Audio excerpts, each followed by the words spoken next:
we are going to talk about Teens to Trails, and Alicia Hayburn is joining us. Good morning, how are you? Good morning, and thank you. I can tell a little bit about what Teens to Trails is all about. That was intentional. Yeah. But I would really like a detail from you. Sure. That's great. Well, I'm glad that you think that you know what Teens to Trails is, because we do not need to be mysterious. We want to be obvious, evident, and extremely welcoming to get as many people outside enjoying time together as possible. Right. So we started in 2006. It's a story that has a sad beginning and a very happy ending. All right. There was a tragedy, a family who moved to Maine to raise their girls in a place where everyone was exuberant about spending outside time. They did it. They raised two fabulous girls, but unfortunately in the summer of 2005, one was killed in a car accident. Oh, I'm sorry to hear that. And so the grief of that family turned into the power and the passion to start an organization that honored kids who love the outdoors and create that sense of connection and friendship and all the confidence and joy that it had brought this child. And a tribute and a helpful way to help other teens as well. That's it. That's it. And the parents really needed a way to pour the energy that they had from grieving and to turn it into a positive thing that wasn't going to weigh them down. And they were exceptional. I mean, it brought them a trip to the White House. It got them an award from LL Bean for being outdoor heroes. They put their all into it. And from there, we turned that one story of one girl in one school, it was Wiscasset High School, into a statewide effort to start an outdoor club at a school so that togetherness can happen. It's not just like, I'm putting on my backpack and I'm going to go climb that mountain. It's gather a community, feel part of something. And then now we have 68 schools, both middle schools and high schools, who have an outdoor club. And we train the teachers to be outdoor leaders. We give them grants so that they're often unfunded, as opposed to a team, which is right in the budget. Clubs really have to be pretty scrappy to fund themselves. We offer leadership skills. And then, you know, the greatest barrier is time, because those leading the clubs are teachers, and teachers' main job is being teachers in the classroom. So we're so grateful. Are you a teacher?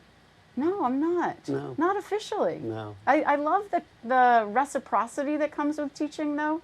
And when I have a chance to work with students directly through Teens to Trails, I so understand the value of being a teacher. Like, it's so incredibly rewarding to be part of these lives. They are. They're special people, and they work hard at it. Yeah. Hey, so this is an organization that began in Maine? Yeah. In Wiscasset? Began in Maine, stayed in Maine, still in Maine. And has it grown beyond Maine yet, or future possibly? I was going to say it's $1 million question. If we had $1 million, we could do it. Touche. It hasn't grown beyond Maine, but not without effort. One of our first partners was the National Park Service. Really? They love the model because the whole premise is that teens are not spending enough time outside. None of us probably are spending enough time outside, which is why people love coming to Sugarloaf, because it's all about being outside. And being with the community. The vibe that's here is exactly what we're trying to replicate for youth all over Maine. Of the, I can't wait to get there. I can't wait to see people. I can't wait to try something new. What's over that edge? What are the conditions today? That sense of excitement, like tomorrow brings all new opportunities. We always want hope for tomorrow. So we haven't gone outside of Maine yet. No. We've explored it.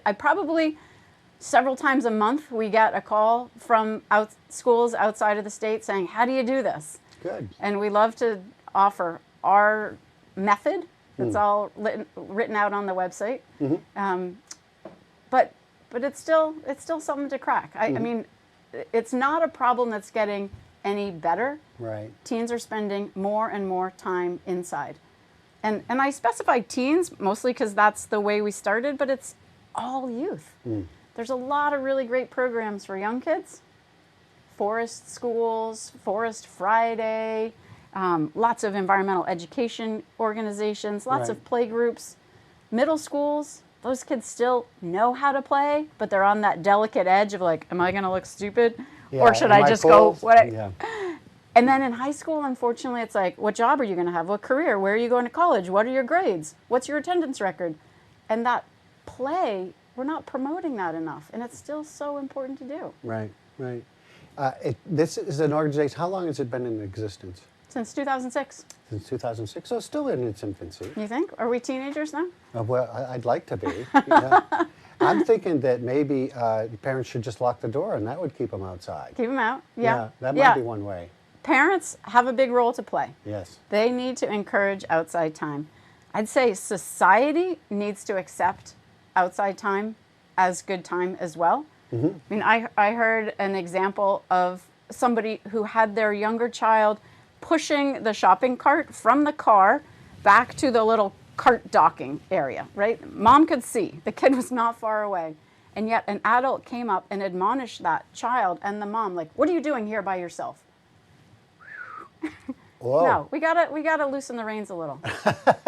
There's no such thing as failure, right? It's just learning in progress. So Well, I just guess I'm go and spoiled try. from living in Maine. It's always been go outside and play. Go outside and play. Yeah, But you're there's- lucky. Yeah. You're yeah. lucky. I mean, that is the attitude that we need to have. It's play outside together. Right.